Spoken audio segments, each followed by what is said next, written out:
오늘 말씀 제목이 천국 잔치에 들어가려면 이런 제목입니다.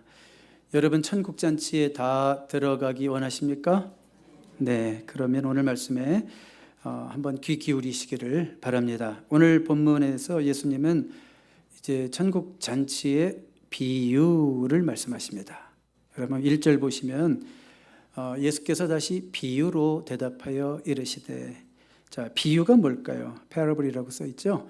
자, 비유는 어떤 진리를 일상의 예를, 쉬운 예를 들어서 표현하는 성경의 문학 장르다, 이렇게 생각하시면 되겠습니다.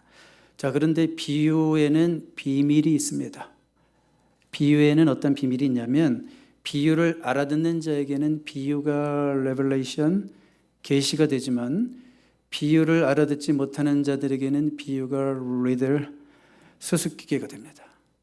그래서 우리 예수님께서 비유를 말씀하시면서 뭐라고 얘기하시냐면, 귀 있는 자는 들을지어다. 그게 무슨 뜻일까요? 들리는 자만 들으라는 얘기입니다. 알아들을 수 있는 자만 들으라, 그런 얘기죠. 제가 오늘 여기 예배당에서 우리 설교를 하고 있는데, 만약 제가 교회가 아니라 BTS 공연하는 데 가서 설교를 한다고 한번 생각해 봐요. 그러면 분명 제 설교를 알아듣는 자도 있겠고 못 알아듣는 자도 있을 것입니다. 왜냐하면 예수님 말씀대로 천국의 비밀을 아는 것이 누구에게는 허락되었지만 누구에게는 허락되지 않았다, 이렇게 말씀하셨기 때문이죠. 자, 그래서 하나님의 말씀이 선포될 때 듣고 깨달을 수 있는 귀와 마음을 가지신 여러분들이 이 세상에서 가장 큰 복을 받은 자들인 줄로 저는 믿습니다. 왜냐하면 말씀이 들린다는 거, 말씀이 들리고 말씀이 이해가 되고 말씀이 깨달아진다고 하는 것은 여러분들이 하나님의 택함받은 자녀라는 증거 가운데 하나이기 때문에 그렇습니다. 예수님은 오늘 비유에서 이제 천국이 뭐와 같다라고 말씀하시는지 2절을 보시면, 천국은 마치 자기 아들을 위하여 혼인잔치를 베푼 어떤 임금과 같다, 이렇게 표현하고 있죠. 자, 그러니까 천국은 한마디로 어떤 분위기냐? 어떤 분위기예요? 혼인잔치 분위기죠. 천국은 어떤 분위기인지를 우리가 엿볼 수 있는 부분인데요. 자, 천국은 기본적으로 하나님의 통치 개념이에요. 그러니까 하나님이 다스리시는 그 어느 곳이든지 천국이 되는 거죠. 그런데 오늘 본문은 특별히 천국이 우리가 참여해야 하는 장소적 개념으로 등장하고 있다는 걸 꼭 기억하십시오. 참여해야 되는 장소적 개념. 그러면 우리가 거기로 가야죠? 가야 되는 장소의 개념으로 등장하고 있습니다. 자, 그렇기 때문에 오늘의 본문은 어떤 내용인가 하면, 하나님이 통치하시는 천국은 그럼 어떤 곳일까? 첫 번째 질문이고요. 하나님이 통치하시는 천국은 어떤 곳일까? 두 번째로 질문은, 그러면 그 천국에 어떻게 들어갈 수 있을까? 이 두 가지 질문을 우리가 생각해 보고 여러분들과 제가 함께 답하도록 하겠습니다. 자, 첫 번째 질문이 뭐였어요? 천국은 어떤 곳인가요? 오늘 이 비유에 너무 분명하게 나타나 있는데, 천국은 혼인잔치처럼 기쁜 곳이다. 그렇죠? 천국은 혼인잔치처럼 기쁜 곳입니다. 많은 분들이 천국에 대해서 근데 오해를 하고 있어요. 천국의 분위기 그러면 아주 엄숙하고 경건하고 심지어 지루한 곳 아닐까? 이렇게 생각하는 분이 있어요. 여러분들 요한계시록에 보면 천국을 얼핏 묘사하고 있는 그런 부분들이 있어요. 거기 보면 천상에서 어떤 일이 벌어지고 있냐면, 천군 천사들과 또 많은 장로들이 뭔가를 계속하고 있어요. 뭔가를 계속하고 있어요. 뭘 하고 있을까요? 예, 찬송을 계속하고 있단 말이에요. 그러면 뭐야? 가만히 보니까 보좌 앞에 그들이 서 있어요? 앉아 있어요? 서가지고 앉지도 못하고 계속 찬송을 하고 있어요. 그렇다면 천국은 의무적으로 뭔가를 계속 해야 하는 것인가? 이런 식으로 생각하는 분들이 있죠. 여러분, 천사와 장로들이 만약에 하나님의 보좌 앞에서 하나님을 향하여 계속 찬송을 하고 있다면 그것은 의무적으로 하는 것이 아니라 너무 좋아서 하는 찬송인 줄로 믿습니다. 해도 질리지 않고 지루하지 않고 힘들지 않고 그냥 24시간 365일, 우리식으로 말하는 거예요. 아무리 그렇게 찬양해도 질리지 않고 지루하지 않고 또 하고 싶은, 그러니까 천국이 어떤 곳인지 아시겠죠? 우리 삶 속에서 가장 행복하고 가장 즐거운 시간이 언제입니까, 여러분? 제가 가장 좋아하는 음식을 먹는 시간이에요. 이렇게 얘기하는 분도 있고, 제가 좋아하는 스포츠 시청하는 시간이에요. 또 어떤 분은 그래요. 편한 사람, 사랑하는 사람들과 수다 떠는 시간이 제일 좋아요. 어떤 분은 뭐라 그러냐면 1년 기다린 여름 휴가 떠나는 그 첫날, 그 시간, 돌아올 땐 별로고 떠나는 그날, 첫날, 그때가 제일 좋대요. 자, 천국은 그런 시간들과도 비교할 수 없을 정도로 행복하고 즐거운 곳입니다. 아멘입니까? 그러니까 여러분들이 천국을 생각할 때 오늘 본문이 분명하게 가르쳐주고 있어요. 천국은 아주 뭔가 엄숙하고 뭔가 왠지 슬픈 장례식 분위기가 아닙니다. 즐겁고 밝죠? 혼인잔치 분위기라는 거, 오늘 말씀이 우리에게 분명히 말씀하고 있어요. 자, 이 천국에 한 분도 낙오되는 자가 들어가는데 낙오되는 자가 있으면 안 됩니다. 그럼 어떻게 들어갈 수 있을까? 우리가 한번 3절부터 이제 6절까지 쭉 읽어보겠는데, 천국에 들어가는 것을 방해하는 장애물이 있어요. 천국에 들어가는 것을 방해하는 장애물을 제거해야 되는구나. 우리 그걸 알 수 있습니다. 한번 3절부터 볼까요? 그 종들을 보내어 그 청한 사람들을 혼인잔치에 오라 하였더니 오기를 싫어하거늘.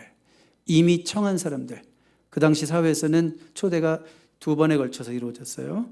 올 겁니까? 올 겁니까? 이렇게 대충 사람을 추리는 거죠. 그리고 예, 오겠습니다. 그러면 이제 준비하는 거예요. 인원수 맞춰서. 여러분들도 그렇죠? 무슨 모임이 있으면 이번 크리스마스는 아직 멀었지만 이번 크리스마스 때 우리 가정에 50명 정도를 한번 인바이트 해야 되겠다. 그래가지고 사람을 이제 50명 정도 정해졌어요. 그러면 이제 컨펌을 해야 되겠죠. 컨펌. 자, 몇 월 며칠 몇 시에 준비됐고 다 준비됐습니다. 오십시오. 이런 상황이죠. 이미 청한 사람들을 혼인잔치에 오라 하였더니 어떻게 했어요? 오기를 싫어하거늘. 자, 그러면 4절 가볼까요? 다시 다른 종들을 보내며 이르되 청한 사람들에게 이르기를 내가 오찬을 준비하되 나의 소와 살찐 짐승을 잡고 모든 것을 갖추었으니 혼인잔치에 오소서 하라 하였더니, 그런데 어떤 일이 벌어지는지 5절 6절 보세요. 그들이 돌아보지도 않고 한 사람은 자기 밭으로 한 사람은 자기 사업하러 가고, 처음에 오겠다고 해놓고 처음에 초청 받았죠. 가겠습니다. 그래놓고 자, 다 제 갈 길로 갑니다. 또 6절에 보니까 그 남은 자들은 종들을 잡아 모욕하고 죽이니 그랬습니다. 자, 여러분들이 이 비유는 무슨 비유라고 그랬어요? 천국 비유라고 그랬죠. 그러니까 이것은 다 하나의 상징적인 인물들이죠. 자, 여기서 왕은 누구를 상징할까요? 왕, 이 잔치를 배설하는 왕은 하나님을 상징하는 거고, 그리고 이 왕이 지금 누구의 혼인잔치를 벌이고 있냐면 아들의 혼인잔치죠. 그럼 그 아들은 누구예요? 물론 예수님이겠죠. 그런데 예수님이 또 나와요. 종. 자, 이 왕이 이제 초청하기 위해서 종들을 보내잖아요. 그 종들이 누구예요? 하나님께서 이 땅에 보내신 많은 선지자들, 그리고 최후에 누구를 보내셨어요? 예수 그리스도를 보내셨죠. 자, 그런데 그 잔치에 초대에 응하지 않고 거절하고 제멋대로 제 길 가고 심지어 종을 죽이기까지 한 자들은 누구를 의미하는 걸까요? 하나님을 거절한 자들이죠. 복음을 거절한 자들이고 많은 선지자들을 핍박한 자들이고 심지어 예수 그리스도를 십자가에 못 박혀 죽인 그 당시 유대인들 종교 지도자들을 의미하는 거죠. 무슨 비유인지 아시겠죠? 자, 그런데 여러분 생각해 봐요. 이거 거절할 수 있는 일이에요? 누가 초대한 자리인데, 왕이 초대한 자리인데, 이게 얼마나 귀한 자리인데. 여러분, 그 당시에 일반 평민들도 보통 혼인잔치를 일주일 정도 했어요. 그런데 높은 사람이나 왕이 잔치를 베푼다? 그럼 그게 2주의 축제가 될 수도 있고 한 달의 축제가 될 수도 있는 어마어마한 특권의 자리죠. 여러분, 만약에 백악관에서 화로운 미국 최고의 성대한 파티가 열릴 때 여러분들이 초대받았다면 가야 돼요? 안 가야 돼요? 아니, 그걸 왜 놓쳐요? 그렇죠? 거기 가서 사진이라도 한 장 찍으면 여러분 미래가 바뀌는데. 가야죠. 그런데 이런 기회를 걷어차고 있다는 거예요. 이게 뭘 의미하는 걸까요? 메시아가 이 땅에 오심을 알아보지 못하는 영의 눈이 감긴 그 시대의 종교인들을, 또 많은 백성들을 의미하겠죠. 여러분, 무슨 생각이 떠오릅니까? 이 세상에서 가장 귀한 초청이 어떤 초청이라고 생각하십니까? 여러분, 예수 믿고 영생 얻고 천국 가십시오. 이게 가장 위대하고 귀한 초청 아닙니까? 그런데 이 초청을 거절하는 안타까운 사람들을 우리는 생각하지 아니할 수 없죠. 여러분들 초청에 응하여 이 자리에 오신 것을 주님의 이름으로 축복합니다. 그렇지만 제가 미리 한 가지 살짝 경고한다면, 이 자리로 초청받아서 온 것이 끝은 아닙니다. 여러분들이 교회까지는 초청받아서 왔지만 아직 그리스도 앞에 오지 않았다면 그 자리까지 와야 됩니다. 자, 이제 다른 종들을 보내도 이런저런 핑계로 거절을 하는 거예요. 우리 5절 한번 다시 보시면, 자, 그들이 돌아보지도 않고, 이런 표현이 있어요. 이거는 무관심을 말하는 거예요. indifference, 무관심을 말하는 거죠. 그러니까 관심 없다는 거예요. 나 바쁘게 사느라고 나 교회 관심 없어. 영생의 진리 관심 없어. 아유, 나 일하기도 바빠. 그런 얘기죠. 그래서 보시면 이어지는 말씀 보세요. 한 사람은 자기 밭으로, 한 사람은 자기 사업하러 갔다. 자, 잔치자리에 가는 것이 그들의 삶의 우선순위에서 밀려났다는 뜻입니다. 잔치자리에 가는 것보다 나에게는 더 중요한 일이 있다, 이런 얘기죠. 그러니까 우선순위에서 천국이 밀려나신 분들이 있습니까? 자, 다 각각 자기 이유가 있어서 갔어요. 여러분, 밭에 가서 일하는 거 좋은 일이죠. 우리 가족들을 또 먹여 살려야 된다면. 또 자기 사업하러 가는 거 필요한 일이죠. 병행구절 누가복음 14장에 가보면 좀 더 구체적으로 나오죠. 내가 소를 샀는데 점검 좀 하러 가야 되고, 이런 표현도 나와요. 또 어떤 사람은 나 장가 들었어, 장가. 그래서 와이프 얼굴 보러 가야 돼. 이런 얘기도 하죠. 다 좋은 일이죠. 다 필요한 일이죠. 자, 무슨 얘기예요? 천국비인 것을 놓치지 마십시오. 좋은 일에 관심 쏟다가 가장 좋은 것을 잃어버리면 안 된다, 그런 말씀이죠. 이 세상에 얼마나 좋은 일이 많이 있어요. 우리가 그거 포기할 수 없죠. 그렇지만 거기에만 집착되어 좋은 일에 온 마음을 쏟다가 가장 좋은 것을 잃어버리는 사람도 있구나 라고 하는 것을 오늘 예수님이 이 비유를 통해서 우리에게 분명히 말씀해 주시고 싶은 거예요. 여러분, 이 성경이 우리 모두를 위한 성경인 것을 믿습니까? 그렇다면 이 성경에 등장하는 등장인물 가운데 누군가는 나와 연관이 있을 수 있다는 생각해 보셨어요? 어쩌면 우리는 종 같은 롤을 할 수도 있겠죠? 그는 계속 복음을 전하는 자죠. 잔치에 초대한다는 것은 복음을 전한다는 의미죠, 우리에게는. 그런데 그 종들이 거절당했듯이 여러분 가운데도 복음을 위해서 사는 자들이 늘 겪어야 될 게 뭔지 아십니까? 거절입니다. 내가 3년을 기도하고 복음을 전해도 그분은 계속 거절할 수 있어요. 예수님까지 거절했던 그 사람들은 오늘도 여전히 우리가 복음을 전할 때 거절할 수 있어요. 혹시 여기 등장하는 인물들 가운데 이렇게 냉담하게 반응하고 바빠서 나의 일에 몰두되어 있는 사람이 어쩌면 나일 수도 있다라는 생각을 하라는 말씀이죠. 분명하죠? 네. 그리고 심지어 6절에 보면 그 남은 자들은 종들을 잡아 모욕하고 죽이기까지 했어요. 이거 내용상 흐름이 좀 이상하죠? 초청을 거절하는 것도 미안해야 되는데 오히려 그 종들을 잡아 죽이고 모욕했다. 상징이라고 그랬어요. 상징 뭡니까? 선지자들을 핍박하고 예수 그리스도를 십자가에 못 박혀 죽인 그 당시 종교인들을 얘기하는 거고, 오늘날 여전히 예수 믿는 자들을 핍박하고 예수 믿는 자들을 핍박하는 사람, 핍박하는 정권, 그런 것들을 의미하는 것이죠. 그래서 7절에 보시면 임금이 놓아요. 군대를 보내어 그 살인한 자들을 진멸하고 그 동네를 불사르고, 예수님을 거부한 자들이 받게 될 최종 심판을 의미하는 것입니다. 이제 8절 보세요. 이에 종들에게 이르되 자, 혼인잔치는 준비되었으나 청한 사람들은 합당하지 아니하니. 그러니까 첫 번째 청함에 예스했지만 두 번째 컨펌했을 때 노한 사람들에게 뭐라고 그래요? 그들은 이 잔치에 들어오기에 합당하지 않다. 여러분, 누가 이 잔치에 들어오기에 합당하지 않아요? 초청을 거절한 자들이 합당하지 않습니다. 천국 비유라고 그랬죠? 누가 천국에 들어오기에 합당하지 않아요? 초청을 거절한 자들입니다. 누가 천국에 들어오기에 합당하지 않아요?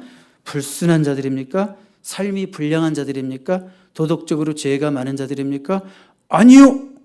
그런 자들이 합당하지 않은 것이 아니라 이 복음의 초청을 누구든지 오시오. 이 복음의 초청을 거절한 자들이 그 혼인잔치에 들어오기에 합당하지 않다. 그런 말씀입니다.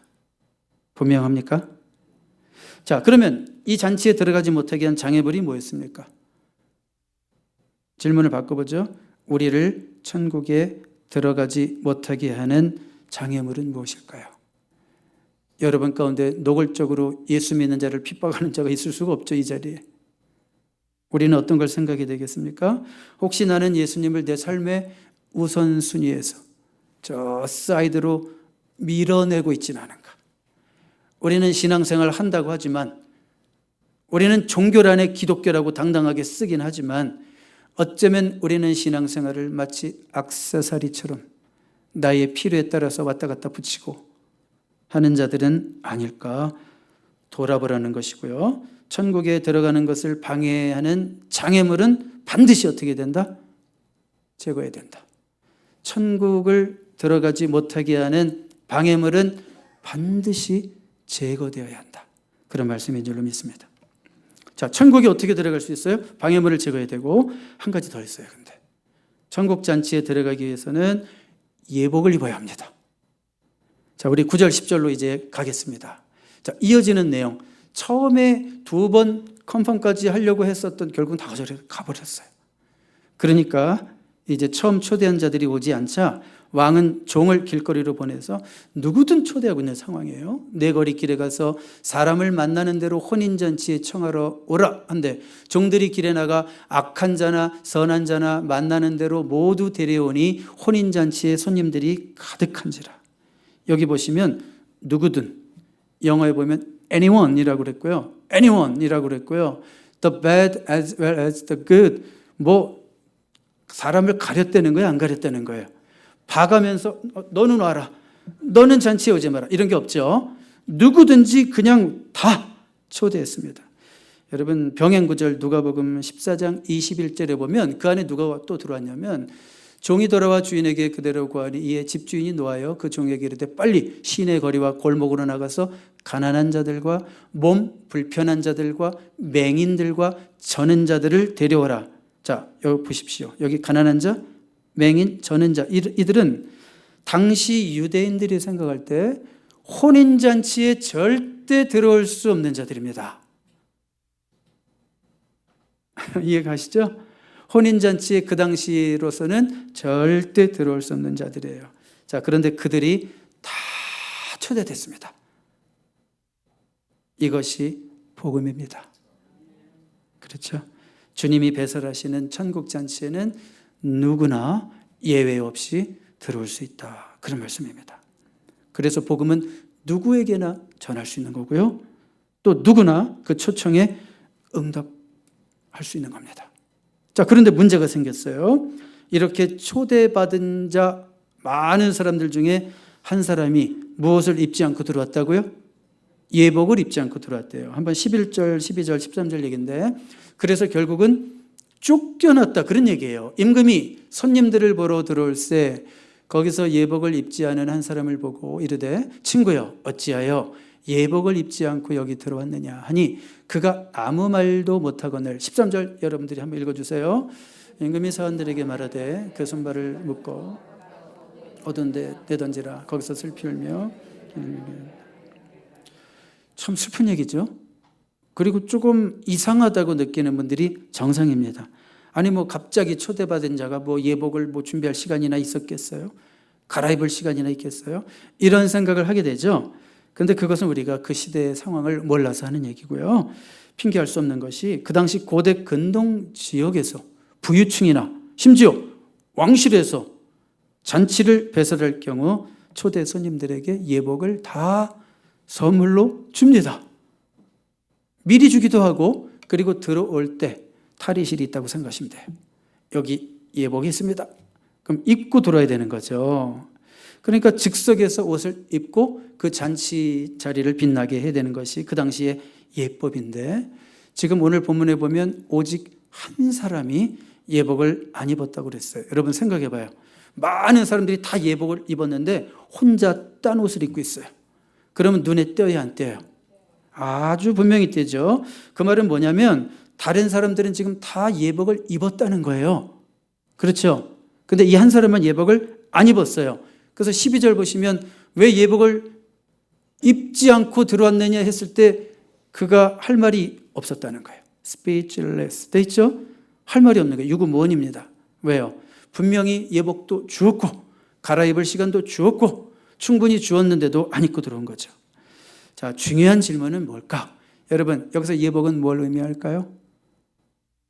아주 중요한 질문. 지금부터만 집중해도 여러분들에게 수지 맞는 일이 일어날 줄로 믿습니다. 이 예복은 무엇을 의미할까요? 이 예복을 선한 행실이다, 이렇게 보는 분도 있어요. 선한 행실이다. 그건 주로 누가 얘기하는 거냐면 웨슬레이안들이 얘기하는 거예요. 아주 의미가 없진 않아요. 선한 행실. 우리가 입은 세마포가 선한 행실이라는 요한계시록의 표현도 있기 때문에. 자, 그런데 저는 한번 생각을 해봤어요. 이 예복은 왕이 선물로 준 옷인 거 맞죠? 그렇죠? 왕이 선물로 준 옷이라는 것은 다르게 말하면 누가 입혀준 옷이냐면 왕이 입혀준 옷이에요. 자, 그러니까 영적인 의미로 이 예복은 예수님이 우리에게 입혀주시는 의의 옷입니다. 이거 너무너무 중요한 얘기라 제가 조금 강조하고 싶어요. 자, 그러니까 이 옷은 예수님이 우리에게 입혀주시는 옷, 의의 옷, 그리스도의 의라고 하는 옷이에요. 이 옷은 무엇이냐면 잔치에 들어갈 자격이었죠. 그 예복이 잔치에 들어갈 자격이었죠. 그렇다면 예수 그리스도가 입혀주시는 의의 옷은 뭐예요? 천국에 들어갈 자격입니다. 천국 잔치에 들어갈 자격이에요. 그래서 제가 여러분들에게 분명히 한번 확인하는 질문을 하겠습니다. 여러분들은 예수 그리스도의 의로 옷 입으셨습니까? 이 질문을 혹시 이해하지 못하시는 분이 한두 분이라도 있을까 봐 제가 풀어서 다시 질문 드릴게요. 여러분들은 천국 가기 위해서 오직 예수님만 의지하십니까? 여러분들은 천국에 들어가기 위해 아멘 해야지. 여기서 노하면 어떻게 해요? 여러분들이 천국 가기 위해서 오직 예수님만 의지하십니까? 여러분들이 천국 들어가기 위해서 오직 예수님의 보혈의 공로를 의지하십니까? 그런 뜻이에요. 예수 그리스도의 의로 옷 입는다는 것이. 그런데 혹시 저 옷을 안 입은 사람처럼 다른 옷을 입고 있는 사람은 없습니까? 여러분 생각해 봐요. 옷을 안 입을 수 있어요? 저 사람은 옷을 안 입은 게 아니에요. 다른 옷을 입은 거예요. 저 사람이 지금 뻘거벗었다는 뜻이 아니라 왕이 준 옷이 아닌 다른 옷을 입었다는 거예요. 자, 그러니까 당당히 혼자 다른 옷 입고 혼인잔치에 들어온 거예요. 말하자면 속으로 아마 이랬을 거예요. 아유, 나는 내가 편한 옷 입고 갈 거야. 뭐 내 맘이지 뭐 옷이 뭘 그렇게 중요해. 뭐 드레스 코드가 뭘 중요해. 나는 내가 원하는 옷 입고 갈 거야. 이랬겠죠. 오늘날 이렇게 자기 멋대로 자기가 입고 싶은 옷 입고 천국에 들어가겠다고 하는 자들 있을까요? 없을까요? 심지어 많습니다. 많아요. 하나님이 주시는 예수 그리스도의 의, 그 옷을 입는 대신 자기들이 생각하는 옷을 입어요. 그 옷을 뭐라고 그러냐면 자기의라고 그래요. 자기의라는 옷을 걸치고 천국 가겠대요. 자기의라는 것이 때로는 율법으로, 때로는 윤리로, 때로는 자기 열심으로, 때로는 종교생활로 이렇게 나타나는 거예요. 나도 나름대로 다 했거든. 이 옷 입고 나도 열심히 살았거든. 나도 종교생활 했거든. 나도 윤리적으로 남들만큼 살았거든.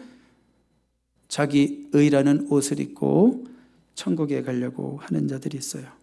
갈 수 있어요, 없어요? 오늘 비유는 우리에게 분명히 보여주는 거예요. 네가 아무리 왕이 준 예복보다 더 비싼 옷을 입고 거기 왔을지라도 그 옷이 아니거든. 그 옷은 아니거든. 오직 왕이 주는 예복이 있어야지 그 잔치자리에 들어갈 수 있듯이 오직 예수 그리스도께서 우리에게 입혀주시는 그 그리스도의 의의 옷을 입은 자만이 천국 잔치에 들어갈 자격이 있다는 거예요. 아멘이죠? 그러니까 내가 선하게 산다고 꼭 천국에 가는 것은 아닙니다. 선의 극치이신 예수 그리스도의 의의 옷이 나에게 입혀져야지 천국 갈 수 있는 거예요. 저는 여러분 가운데 이 말씀을 듣는 순간 마음에 큰 확신을 가짐과 동시에 제발 그렇다면 내가 선하게 살지 않아도 천국에 갈 수 있다는 말입니까? 이런 질문을 하는 자가 있었으면 좋겠어요. 너무나 설교에 집중한 아버지. 그렇다면 선하게 살지 않아도 천국에 갈 수 있다는 말입니까? 이렇게 질문한다면 저는 뭐라고 얘기하냐면 당신의 질문 자체가 틀렸습니다. 이렇게 얘기해요. 무슨 말인가요? 쉬운 예를 들어 드릴게요. 오늘 너무 중요한 사실 구원론에 대한 얘기죠. 교회에서 설교 선포되는 말씀 중에 이 주제보다 중요한 게 어디 있어요? 근데 여러분들이 혹시라도 이해를 놓칠까 봐 제가 조금 쉬운 질문을 드릴게요. 선하게 살지 않아도 천국 갈 수 있을까요? 네라고 할 수도 있고 아니요라고 하는 분들도 있겠지만 제 대답은 뭐라고 그랬어요? 그 질문 자체가 틀렸습니다. 질문 자체가 틀렸습니다. 저는요 양복을 입으니까 설교하고 있죠. 제가요 집에서 잠옷 반바지 입으면 설교 잘 안 나와요. 그러니까 시연하는 거 있잖아요. 흉내 내보고. 그래서 설교가 잘 안 돼요. 그러니까 설교한다 그러면 벌써 옷을 입어야지 설교가 나와요. 무슨 얘기인가 하면 양복만 입어도 제 말과 제 행동이 달라지는 걸 느껴요. 제가 트레이닝복 입었을 때랑 운동복 입었을 때랑 양복 입었을 때랑 제가 좀 틀려요. 여러분들도 제가 좀 다르게 보일 거예요. 트레이닝복 입고 길거리에서 만나면 박 목사 좀 껄렁껄렁해 보여 막. 근데 교회에서 양복 입고 있으면 왠지 근엄하게 필요한 말씀을 할 것 같죠. 자, 여러분 무슨 얘기입니까? 운동복 입었을 때와 양복 입었을 때도 차이가 있는데 하물며 예수 그리스도의 의로 옷을 입은 자의 삶 속에 구체적인 의와 거룩함의 열매, 선한 행실의 열매가 나타나는 것은 당연하지 않습니까? 당연한 거죠. 근데 왜 그런 질문을 해요? 선하게 살지 않아도 천국에 갈 수 있어. 질문 자체가 틀린 거죠. 예수 그리스도의 의로 옷 입은 자들은 선한 행실의 열매를 맺을 수밖에 없는 거죠. 그래서 여러분들이 정말 구원받은 거듭난 하나님의 자녀라는 증거는요, 내 입술의 고백뿐만은 아니에요. 여러분들이 마음으로 믿는 것뿐만은 아니에요. 그래서 우리는 로마서와 동시에 야고보서도 보는 거고 행함이 없는 믿음은 죽은 믿음이라는 말이 나오는 거예요. 우리가 정말 예수 그리스도의 의로 옷을 입었다면 반드시 여러분의 삶 가운데 의와 거룩함의 외적인 열매, 선한 행실의 열매가 드러나 있게 돼 있습니다.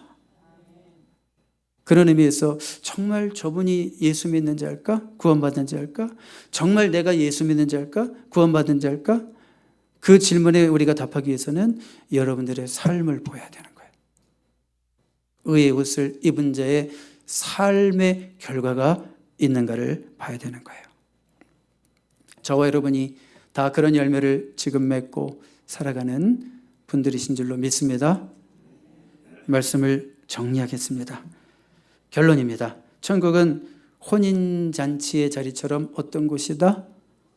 행복하고 즐겁고 밝고 기쁜 곳이다. 이런 말씀을 드렸습니다. 그 천국에 가기 위해 필요한 것 두 가지 말씀드렸죠. 그 천국을 들어가게 하는데 방해하는 장애물들이 있다면 어떻게 된다? 반드시 제거하고 해결해야 된다. 그랬습니다. 그리고 두 번째로 그 천국에 들어가기 위해서는 마땅히 무엇을 입어야 된다? 예복을 입어야 된다. 내가 원하는 옷이 아니라 하나님이 주시는 선물 같은 옷입니다. 그 옷의 이름은 그 상표에는 뭐라고 써 있습니까? 그리스도의 의, 그리스도의 의를 덧입는 자만이 천국 잔치의 구성원이 될 수가 있습니다. 자, 근데 이제 제가 마지막 질문들이 이제 좀 있어요. 몇 가지가. 자, 장애물을 제거하는 것. 천국 들어가는데 방해하는 장애물을 제거하는 것은 누가 해야 되는 거예요? 네, 분명합니다. 내가 해야 되는 거고, 또 하나님이 예복을 주시는 것까지는 하나님이 하시죠. 그 예복을 입는 거는 사실은 누가 해야 되는 거예요? 내가 해야 되는 겁니다. 분명히 그 잔치에 들어가기 전에 각자 초청받은 자들이 입었어요. 내가 해야 되는 거. 그러니까 장애물을 제거하는 것도, 예복을 입는 것도 나의 선택입니다. 자, 여러분 잘 들으세요. 구원에 있어서 저는 하나님의 절대 주권을 인정합니다. 구원에 있어서 하나님의 절대 주권을 인정하지만 인간의 응답과 인간의 책임도 배제하지 않습니다. 생각해 보세요. 누군가 잔치자리에 아무리 들어가고 싶어도 임금이 먼저 초청해 주지 않은 사람 들어갈 수 있었어요? 없었어요? 없어요. 그런데 아무리 임금이 청하였다고 해도 내가 들어가기 싫어. 그런 사람 들어갔어요? 안 들어갔어요? 못 들어갔죠. 하나님 나라도 똑같습니다. 하나님이 먼저 선택하시고 하나님이 먼저 우리를 초청하신 바가 없으면 그 어느 누구도 들어갈 수 없어요. 그렇지만 아무리 하나님이 부르시고 청하셨어도 우리가 들어가기를 거부하면 들어갈 수 없습니다. 이게 맞아요, 목사님? 내가 로마서도 공부했는데, 여러분 이 본문을 로마서의 시각으로 보면 안 돼요. 내가 로마서도 공부했는데 이럴 수가 있는 거예요? 네, 성경이 그대로 그렇게 얘기하고 있는 거예요. 그러니까 구원의 능력은 전적으로 누구에게 있어요? 하나님께 있지만, 잘 드세요. 구원의 능력은 전적으로 하나님께 있지만 멸망의 책임도 전적으로 우리에게 있습니다. 멸망의 책임은 조금도 하나님과 상관이 없습니다. 구원의 책임은 전적으로 하나님께 있지만 멸망의 책임은 전적으로 우리에게 있습니다. 자, 이게 말이 모순 같지만 구원에 있어서 하나님의 주권과 인간의 책임을 동시에 가르치는 성경의 가르침이에요. 성경은 성경대로 읽어야 되는 거예요. 성경은 신학이라는 틀 속에서 이 말씀도 저렇게 뜯어맞히고 이 말씀도 저렇게 뜯어맞히면 안 돼요. 하나님의 주권과 인간의 책임을 동시에 그대로 강조하고 있기 때문에, 그럼 우리는 마지막으로 어떤 말씀을 보면서 긴장을 해야 되냐면 14절이에요. 남았죠? 14절. 청함을 받은 자는 많되 택함을 입은 자는 적으니라. 이것은 우리 예수님이 분명히 하신 말씀이에요. 청함을 받은 자는 많되 택함을 입은 자는 적으니라. 조금 노골적으로 쉽게 표현할까요? 교회까지 들어온 자는 많되 예수 그리스도 앞까지 나온 자는 적을 수도 있다는 거예요. 결론은 뭔가요? 여러분 구원의 확신에서 흔들리지 마십시오. 그러나 오늘도 여전히 두렵고 떨리는 마음으로 구원을 이루어가야 하는 나의 책임도 있다는 것을 기억하실 수 있기 바랍니다. 우리 기도하겠습니다.